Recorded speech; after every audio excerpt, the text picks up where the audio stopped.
रायपुर के पास नकटी गांव में चले बुलडोजर के बाद अब सियासत भी गर्मा गई है।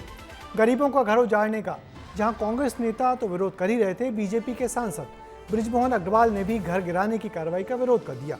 उनका आरोप है कि लोगों को हटाने की कार्रवाई के लिए जिले के अफसर जिम्मेदार हैं, उन पर कड़ी कार्रवाई होनी चाहिए।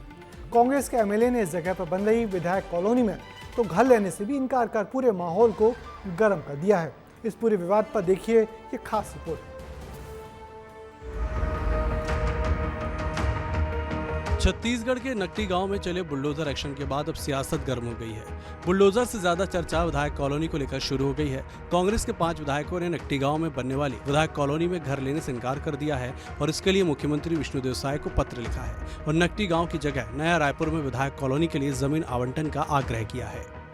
पीड़ित लोगों के पक्ष में है हम लोग, और इस पर हमारे पार्टी के विधायकों ने स्वफुर्त होकर के भी जो निर्णय लिया है कि हम लोग ऐसे जगह में जाकर के हम लोग कोई आवास नहीं लेंगे जिसमें आज गरीब लोगों को उजाड़ करके उनके लिए बनाया जा रहा है। दरअसल 21 मार्च 2025 को विधानसभा के बजट सत्र में पहली बार नकटी गांव को लेकर चर्चा हुई थी।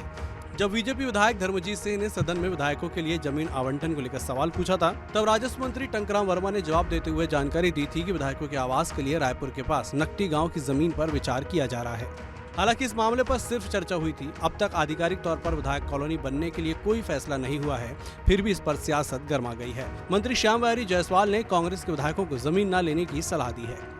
जब तक नहीं टूटा था तब तक कांग्रेस को ध्यान नहीं आया, और टूट जाने के बाद उसमें जले पे मिर्ची छींटने चले आए। तो मुझे लगता है कि यदि इनको ऐसे ही हमदर्दी है तो कांग्रेस के विधायकों को जो सरकार से ज़मीन मिलता है उसको नहीं लेने का वो लिख देना चाहिए सामूहिक रूप से कि हमको ज़मीन नहीं चाहिए।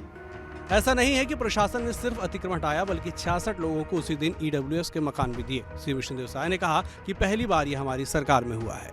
पहली बार हुआ है कि सरकार उनको ईडब्ल्यूएस का मकान, करीब 66 परिवार को ईडब्ल्यूएस का मकान तुरंत, मतलब जिस दिन उनका बेदखली किया गया उसी दिन उनको और दूसरे दिन मकान दिया गया है। ये पहली बार किसी सरकार ने किया है। हालांकि इन सबके बीच सांसद बृजमोहन अग्रवाल नकटी गांव में हुई कार्रवाई को लेकर अधिकारियों पर ही नाराज हो गए और उन्हीं पर कार्रवाई की बात कह दी। वहाँ पर रात के अंधेरे में जिन लोगों ने तोड़फोड़ की है वो माफ़ करने लायक नहीं है। उन लोगों के खिलाफ में कड़ी से कड़ी कार्रवाई होनी चाहिए कि गांव के लोगों का विषय है वो बहुत संवेदनशील विषय है, और उस विषय के ऊपर में राजनीति करने की बजाय और उनके साथ में खड़े होना चाहिए। फिलहाल नकटी गांव में हुई बुलडोजर कार्रवाई अब सिर्फ अतिक्रमण हटाने तक सीमित नहीं रह गई है। विधायक कॉलोनी की चर्चाओं ने इस मुद्दे को सियासी रंग दे दिया है और आरोप प्रत्यारोप के बीच नकटी गांव का मुद्दा प्रदेश की राजनीति में नई बहस छेड़ चुका है।